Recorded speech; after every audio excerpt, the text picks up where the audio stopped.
Film story. Treatment: The Greatest American Secret, spring of 2001, San Francisco, IA. Erica, a captivating young employee, gets a SMS message from Salim, her fiancé. She asks a colleague for a short time, be relieved on registry desk. Several minutes later, she watches joyfully how Boeing from Hong Kong is landing. Two elegant dressed pilots, Asians, arrive, one of these Salim. He hugs Erica warmly, greets her with a kiss, and introduces to his colleague, "This is my friend Hussein. He's our airplane's new pilot." Into a far-off corner, Salim opens a small box. The gem ring is glittering inside. Salim says, "Tonight I'm going to ask for your hand and your heart," and puts on the ring on Erica's finger. The lovers agree to meet in evening. Golf club. Several men relax on golf course, Salim between them. He finishes off the game scoring a birdie. Talking laughingly, the buddies goes back into the club. Meanwhile, a van rolls into parking. Two men in masks, both dressed in black, goes with quick steps towards golf club. After entering the building, they start brashly looking for something inside. In the shower room, they pump bullets out of automatic rifles into three men. Water is mixing with the blood on the tiled floor. Other men who take shower stars shivery at the gruesome scene. Near the exit, the killers meet up with the club's manager, Bronson. Outdoors, the thugs pull off their masks and toss them into a garbage can. Sensing something bad, Bronson rushes into the locker room. On seeing three victims, he immediately calls the emergency. Erica's brother Arnold works as a judo trainer. Erica is dressed in a judo outfit. She fusses. Salim should have been here quite some time ago. Arnold, worried, shouts for her to come up to TV. "Something horrible has happened." There follows a report of a crime in the golf club. 3 pilots from Asian countries have been shot dead. Erica gasps in despair, realizing that her fiancé is murdered. Bronson helps the FBI investigators. The killers' masks are pulled out of the trash. The butts of the recently smoked out cigarettes are found. Summer 2002, 1 year later. Arnold receives the intriguing information: the golf club manager has returned to his work. The FBI had been hiding Bronson, an especially important witness. The mysterious murder of pilots from Singapore, Philippines, and Indonesia still remains unsolved. Besides, in spring 2001, several pilots from Asia had disappeared. Erica and Arnold decide to take action. They find the manager in his office. Bronson gets infuriated at being asked questions about the murder. He threatens to call the police. Arnold gets hot. Then Bronson yells for the security. 2 heavy-set men try to shove the visitors out forcibly. A fierce struggle ensues. Furniture gets crashed and glass broken. Arnold has both guards completely and leaves them squirming on the ground. Erica leaves her business card on the manager's desk. A week later, Erica gets a phone call. Bronson is ready to meet with her, however, without her obnoxious brother. Erica does not inform Arnold about that. In a restaurant, Erica tells Bronson about murdered her fiancé. Meanwhile, Bronson acts strangely. He tries to steer the conversation in another direction. Finally, Bronson scribbles a note on a napkin and pushes it towards her. Erica reads, "We are being overheard. Change the subject.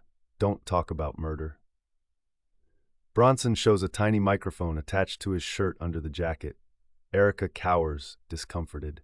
1, 2, then 3 tension-filled minutes elapse. Memories come back. Erica recalls Salim's funny story about a con artist who had come up with a method of cheating in a golf game. Using this unique invention, any game at any level could be won. This clever trickster had bilked many owners of golf clubs. Erica livens up and regains her wits. "I have an exceptional offer to you." "Aha," Bronson replies, surprised. "So tell me." Erica says, "My father is an acclaimed physicist. He has made the invention related to golf, and possibly you, mister, may win many millions." In a serious tone, Erica improvises a delightful story about the master of deceit. The essence of the invention is a special liquid that electrifies golf balls and also 12 powerful batteries that are placed in disguise under the green around each hole on a golf course in the Star of David form. The result is that the golf ball performs miracles under the effect of the electrostatic force. Should the ball roll too fast, the batteries slow it down. If it rolls too slowly, it is effectively attracted closer to the hole. Even if the ball rolls several feet to the side, the electrostatic power manages to pull it much closer to the right course. The maneuvering of the ball appears to have been the result of an exceptional technique. Bronson passes the note. Are you serious about this? Smiling, Erica shakes her head. The club manager perceives just now that the entire story is no more than a bluff. He says, "Unbelievable. I've never heard of such a thing." Erica gets right down to business. "How much money would you pay for this unique invention?" she asks. Laughing, Bronson answers, "I don't have that kind of money myself. This know-how fraud must bring tens of millions. Would that sort of sum satisfy your father?" In the meantime, two men are listening on the conversation using the eavesdropping device in a specially equipped vehicle. Agent 1 exclaims in amazement, "Oh ho ho, who wouldn't be satisfied with millions?" Agent 2 says, "Boss will kiss my ass, not only my hand, to have this information." Bronson scratches a final note to Erica. "Precisely at 8 p.m., we meet at this address on." Arnold fears for his sister. He intends to accompany her. After all, Erica is incomparably younger than he is and totally inexperienced. Despite his arguments, Erica pleads her brother to let her go alone. They both get into a heated argument. Erica arrives in Livermore. She parks her car near Bronson's house. A stranger comes up. He says, "I'm an FBI agent, Tom Dillon here." He asserts that Bronson was contused after he is assailed by mobsters last night and taken to a hospital in a coma. It may be a coincidence, but nevertheless, the young woman becomes a suspect now. The FBI agent handcuffs Erica and forces her into his car. They have been driving for an hour in the direction of Sacramento. Once they exit the freeway, Dillon unexpectedly puts an opaque hood on Erica's head, covering her face. She asks, "Are you kidding?" Ironically, Dillon informs her, "This is no joke." The FBI car rolls into unknown territory with old buildings. Inside, the hood is taken off Erica's head. She exclaims, "But this can't be FBI headquarters." Erica is led along the labyrinth of gloomy corridors into an office. A graying man of about 60 years old is sitting alone. He is wearing a military camouflage. The man has a piercing glance and stern eyes. "Call me General," he says, and then explains, "You are the most precious guest these rooms have ever seen. So tell me your legend about a golf game. I will learn it by heart, like a prayer, like our Father." Erica realizes that these people had listened to her story about the presumed scientific invention. The game should go on, she decides. General closes his eyes while listening to the story. Then he says, "We'll make a profitable deal with that impudent inventor." Later, General leads Erica along the dark labyrinth of corridors. Suddenly, a metal door squeaks, and a horrid, stinking smell wafts. Erica stoops down to vomit. "This is not a laboratory producing French perfume," General smirks. The disgusting smell follows Erica. Once locked into a cell, she can no longer contain herself and vomits straight on the floor. Next morning, on July 3rd, Erica wakes up tortured by restless thoughts. Dillon comes up demanding, "Call your daddy." Erica rings up her brother. "Hi, Dad. I'm conducting fateful negotiations. Golf club managers will pay millions for your invention." Then Dillon makes an arrangement with the scientist. Erica's call disturbs Arnold greatly. He contrives a scheme. Arnold finds an elderly, unemployed poor man who agrees to simulate Erica's father for a fee. Arnold also promises to double the fee once this mini-play ends successfully. A GPRS transmitter is disguised into the poor man's shoes. That helps to follow the FBI car. 1 hour later, Arnold arrives at the fenced territory of Californian Foundation of War Veterans.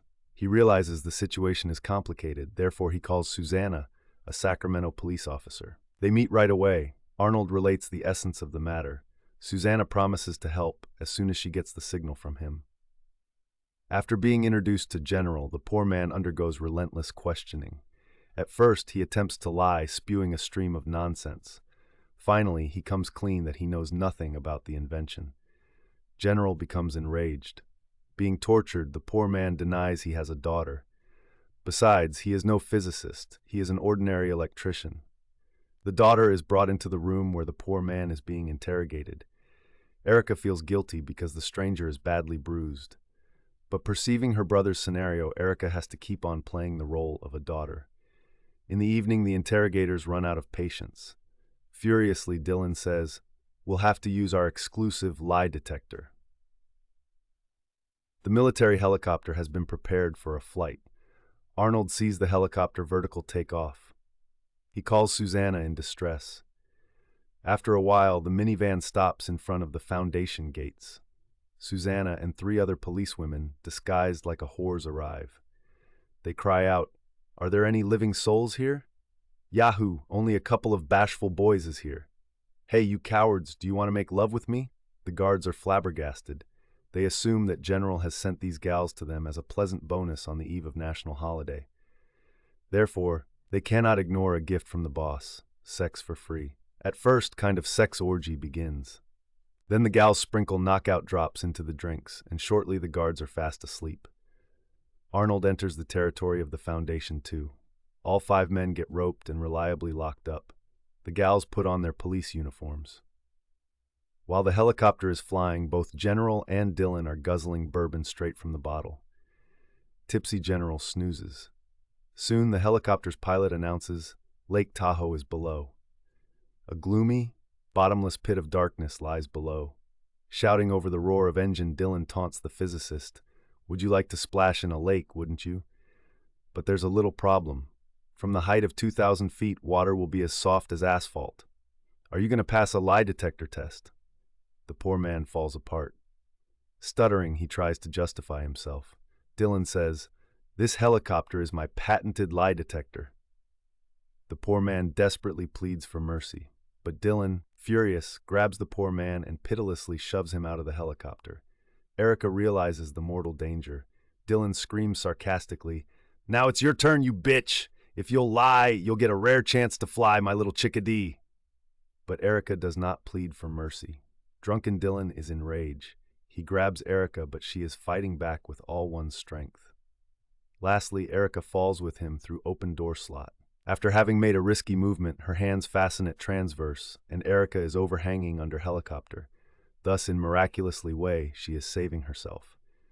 The wild scream of Tom Dillon's fatal flight into darkness is hearing.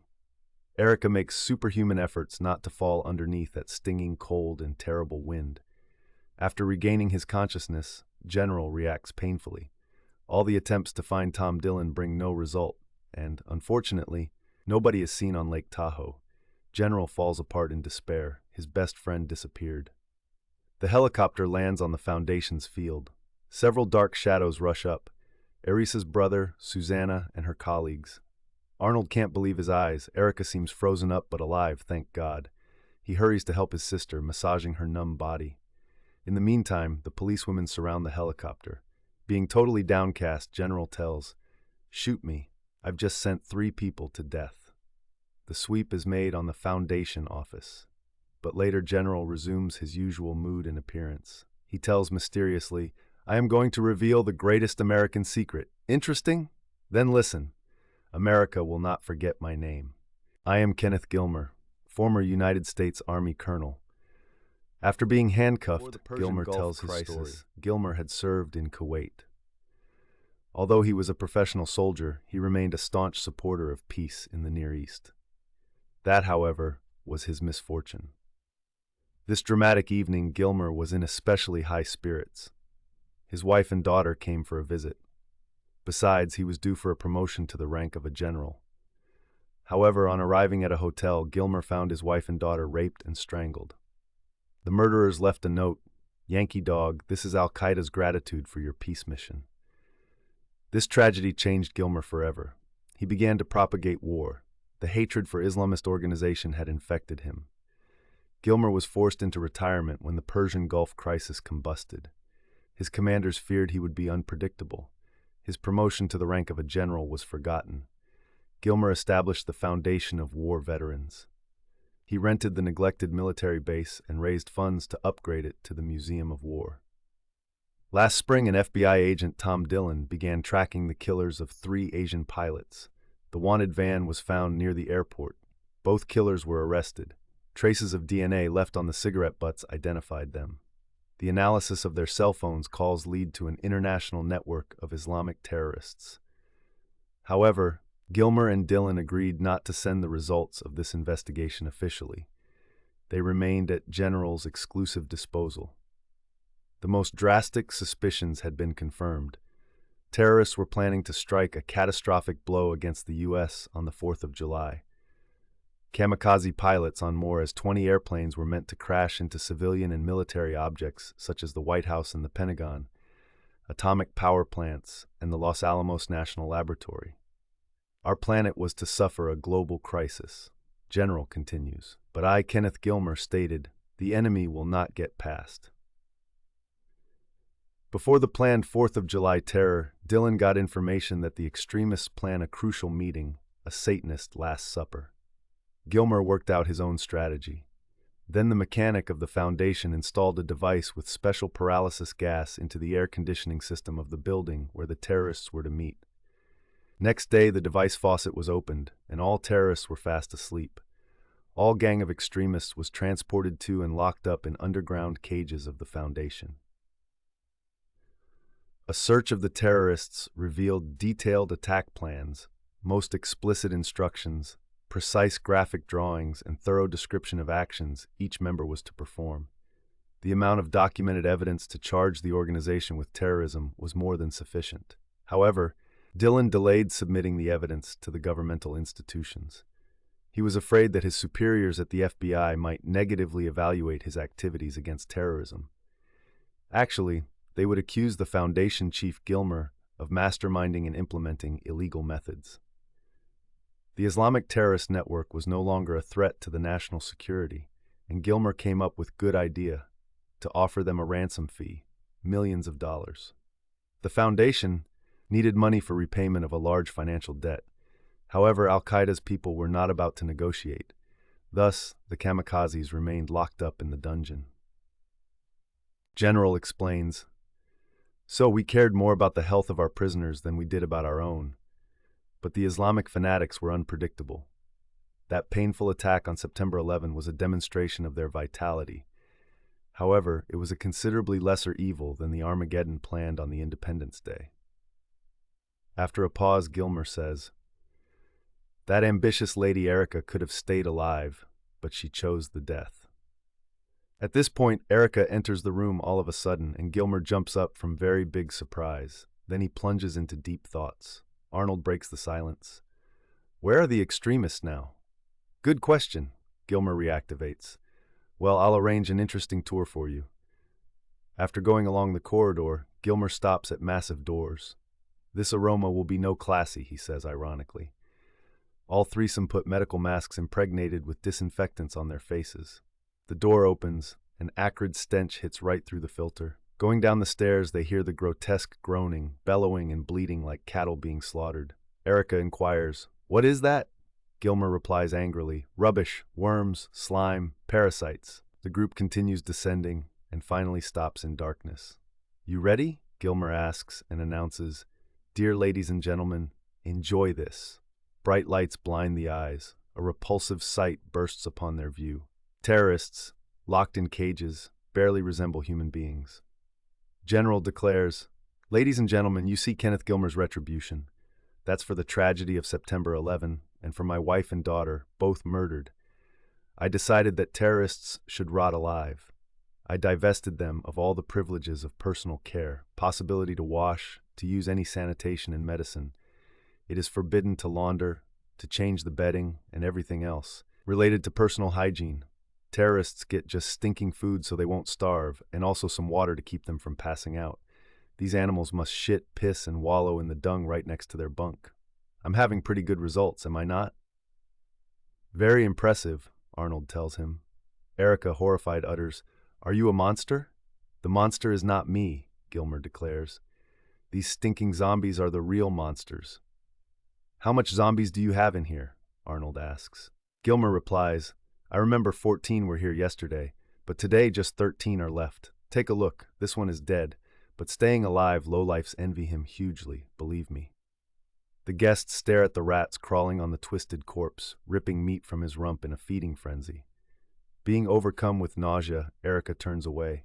Gilmer explains, some of these creatures have already died, others have committed suicide. Zombie arithmetic only exists in this area.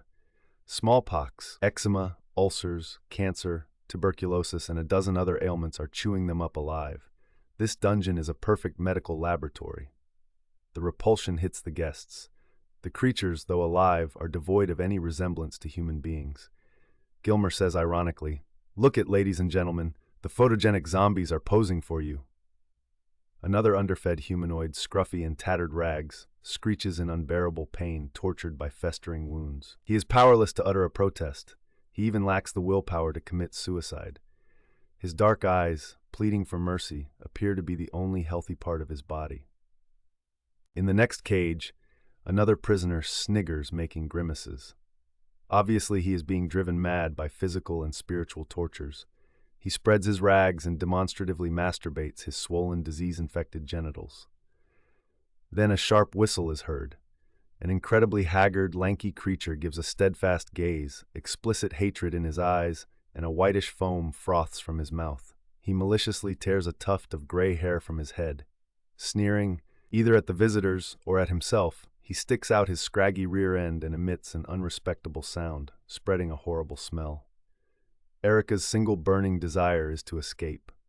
Another repulsive zombie lurks in a corner behind the bars of his cage, crazily colored in shreds of cloth. He has neither eyebrows nor eyelashes. His bald head is covered with bloody scratches. He makes an attempt to speak, but can't say a word, only murmurs something. Pulling hard his foot, he finally reaches his mouth and bites off the gobbet of his stiff sole. He chews and greedily swallows the bite of his own flesh. "I can't take this anymore," Erica pleads. "This couldn't come even to Satan's head." Arnold adds, "Mr. Gilmer, your revenge is the world's top method of torture." "What a great compliment," Gilmer sounded pleased. "But possibly this is the only way to arouse fear in Islamic fanatics?" One of these unfortunates beckons Erica with a finger. Suddenly she recognizes Hussein, the pilot of Singapore Airlines. Erica pulls herself up to come closer. Hussein attempts to smile, but only manages to make a repulsive grimace, a terrifying contrast to formerly handsome pilot dressed in a natty suit. He tries to say something, but his swollen, bloody tongue gets tangled betwixt his yellowed, sparse teeth. He indicates that he needs a pen and some paper. Erica finds a pen and tears a sheet from a notepad. Hussein has a hard time writing something down. He finally passes the crumpled paper through the grating. Then he attempts to return the pen. Disgusted, Erica grasps the pen with 2 fingers, but as if the weight was too heavy, the pen slips out and falls into a stinking puddle of liquid dung. The scribbling is barely readable. "You have a pleasure knowing that Salim is not here, but after all, he is betrayer of Muslims." Erica, her heart wrenched, tells her brother, "This man was Salim's colleague. I think he envies Salim under these circumstances." Arnold tells, "He seems to be guilty in Salim's murder too. Unfortunately, we'll never be able to find it out." A choir of horrifying moans from the cages intensifies. Gilmer proclaims, "Do you feel you've been in the authentic netherworld?" Suddenly an explosion rocks the dungeon walls. General replies, "Don't worry, it is my firework." Those locked in cages are in frenzy. Gilmer adds, "Zombies sense the doomsday is coming." All 4 are scrambling up the stairs. Unexpectedly, Gilmer strikes Arnold across the neck. Shoving him hard into the hall, he gives a tug on lever. The grating crashes down from above, and Gilmer breaks away from Erica, Arnold, and Susanna. Coming to his senses, Arnold sees a metal bar has pierced right through General's foot. But Gilmer smiles. He feels no pain. However, Arnold does not leave Gilmer in such plight. He raises the heavy grating a couple of inches. General frees his foot, a grin on his face. Gilmer's heel is bleeding profusely. Without a word of thanks, Gilmer shouts Arnold to hurry up. Arnold asks, "What about you?" "Me? I stay here," Gilmer declares. "This place will be my grave. Such is my last choice. Honor and dignity do not allow me to be in pursuing of justice. I have done too much for my homeland. Thus nobody should pronounce a shameful verdict to me. After all, public indignity to patriotism will bring a dishonor on the United States. Since I, Kenneth Gilmer, rescued my country from the imminent disaster, therefore I, Kenneth Gilmer, will protect my country from the imminent humiliation. In this way, I will retain the dignity of all American people and save my own honor too." Another stronger explosion blasts. Pieces of rock crash and a cloud of dust envelop.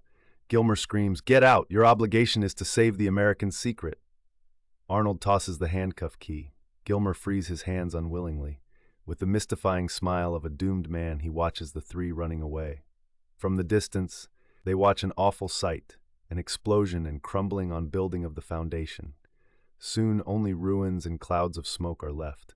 Arnold explains, "We see Gilmer's last salute."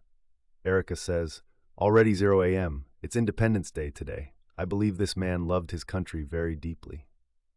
Several days later, Erica and Arnold visit Bronson in the hospital. The physician tells them the patient is going to recover soon. Bronson greets them. Later, Bronson explains that Salim refused to be drawn into the clutches of suicidal extremists. He perceived the hellish goals that Islamic terrorist organization was having. No doubt, his love for Erica helped him to make the right decision. Now Bronson reminisces about the tragic scenes of murder. On that memorable day, after dialing emergency, Bronson noticed that one of the victims wiggles slightly. That was Erica's fiancé. Bronson bent over Salim. The young man was still conscious. Wheezing heavily, Salim whispered, "Allah, you must save America." With these words, Salim drew a breath, closed his eyes, and died. Erica's eyes are dimmed with tears. Looking at blue sky and joyful children in the yard, she whispers, "Allah, you must save America. Allah, you must save." Then she pronounces, "Yes, indeed, one thing is perfectly clear now. God heard Salim's last prayer. In his mercy, God saved our country." The end. G.A. Reg. 2235764. Copyright 2024 by Arnoldus Rasma, all rights reserved.